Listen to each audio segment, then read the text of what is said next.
আবারও আলোচনায় সাকিব তামিম দ্বন্দ্ব। জনপ্রিয় এই দুই ক্রিকেটারের বৈরিতা আবারও সামনে এনেছেন সাবেক বিসিবি পরিচালক ও সঙ্গীত শিল্পী আসিফ আকবর। তার দাবি, সাকিব আল হাসানের দেশে ফেরার পথে সবচেয়ে বড় বাধা এখন তামিম ইকবাল। একই সঙ্গে দেশের ক্রিকেট নিয়েও বিস্ফোরক তথ্য সামনে এনেছেন তিনি। বিস্তারিত জানাচ্ছেন আরিফ হাসান। সরি বলবে, সে ক্ষমা চাইবে এবং সে রাজসাক্ষী হবে এখানে। এই যে গণভবনের যে গুপ্ত ফ্যাসিস্টটা বিহারি ৩ আগস্ট, যেটা আমরা যখন দেশে লাশের সারি মানুষ পাগল হয়ে ঢাকামুখী হচ্ছে, শত শত বাচ্চা মারা যাচ্ছে আমাদের, তখন সে ৩ আগস্টে কি করে বলো? নাজমুল হাসান পাপনের সাথে তার মিটিং হয়েছে পার্ক চিনয়েস। সাকিবের আসা উচিত দেশে। মূল বাধা ক্রীড়া প্রতিমন্ত্রী এবং এই দখলকারী পক্ষ। বাংলাদেশ ক্রিকেট নিয়ে আবারও বিস্ফোরক মন্তব্য করলেন সাবেক বিসিবি পরিচালক ও সঙ্গীত শিল্পী আসিফ আকবর। ডেল্টা লেন্সের একটি পডকাস্টে অংশ নিয়ে তিনি সামনে আনেন সাকিব আল হাসান ও তামিম ইকবালের দীর্ঘদিনের দ্বন্দ্বের বিষয়টি। আসিফ আকবরের দাবি, বর্তমানে সাকিব আল হাসানের দেশে ফেরার পথে সবচেয়ে বড় বাধা হয়ে দাঁড়িয়েছেন তামিম ইকবাল। একই সঙ্গে তিনি ক্রীড়া প্রতিমন্ত্রীর ভূমিকাও প্রশ্নবিদ্ধ করেন। সাকিবের অধিকার আছে, সে দেশকে দিয়েছে, বাকিগুলো দেয় নাই বা এগুলো নিচে। সাকিবের আসার মূল বাধাটা এখন তাহলে কে বা কারা? মূল বাধা ক্রীড়া প্রতিমন্ত্রী এবং এই দখলকারী পক্ষ। আসিফের ভাষ্য, আওয়ামী লীগের এমপি হলেও সাকিব সবচেয়ে বড় ফেসিস্ট নন, বরং দেশের ক্রিকেটের স্বার্থে তার দেশে ফিরে আসা উচিত বলেও মন্তব্য করেন তিনি। এই যে বাংলাদেশে কি জামিন পায় নাই রাষ্ট্রপতি শাহাবুদ্দিন সাহেব, আছেন না এখনো? সবচেয়ে বড় ফেসিস্ট কি সাকিব হয়ে গেল গিয়া?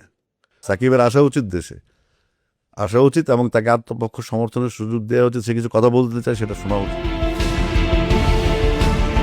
নোভা এলইডি টিভি, ঝকঝকে ছবি, নিখুঁত শব্দ, 5 বছরের ওয়ারেন্টি। নোভা মানে সঠিক মান, নিশ্চিত সেবা। আসিফ আকবর দাবি করেন, শেয়ার বাজার কেলেঙ্কারি সহ বিভিন্ন অভিযোগে আত্মপক্ষ সমর্থনের সুযোগ চান সাকিব। এমনকি নানা অভিযোগে রাজসাক্ষী হতেও আগ্রহী তিনি। এখনো আছে, আপনি আনেন সাকিব রাজসাক্ষী হবে। মানে আপনি বলতে চাচ্ছেন যে সাকিব আওয়ামী লীগের বিরুদ্ধে রাজসাক্ষী হতে রাজি? সাকিব সে ফিল করে তার যে ভুলগুলি, সে নিজে তার শেয়ার কেলেঙ্কারি, সে বলছে আমি শেয়ার সাক্ষী দিব, আমাকে ঢুকতে দেন এবং আমাকে বাইরে যাওয়ার গ্যারান্টি দিতে হবে।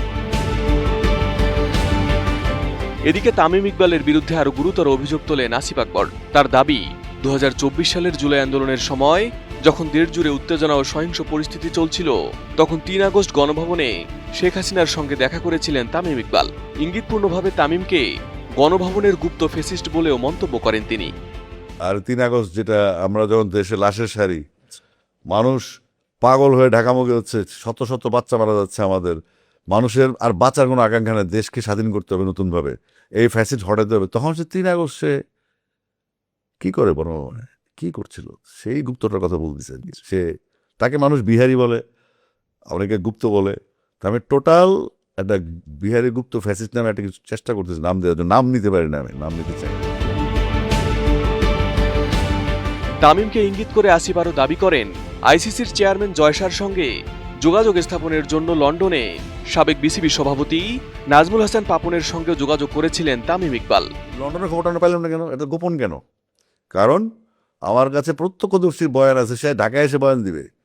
ওখানে জয়সার সাথে পাপনের ফোনে কথা হয়েছে, স্যার সেখানে ছিলেন এবং ক্ষমতায় না থাকলেও পাপনের প্রতি জয়সার অনেক সিম্প্যাথি, তাকে ভাইয়ের মতো মানে।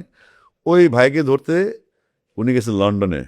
সেই ভাই অ্যাসুরেন্স দিয়েছে যে ওকে, তারপরে ঢাকায় আসলেন 30 তারিখে, আইসা ভোটটা দিলেন ভাঙে 8 তারিখে।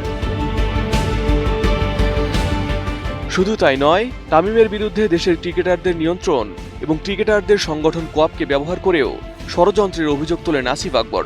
এই কোয়াপ তো একটা ওই স্যারের একটা গৃহপালিত একটা খামার, রেঞ্চ, যেখানে গরু পালে নাম্বার দিয়ে ছাগল পালে, ভেড়া পালে।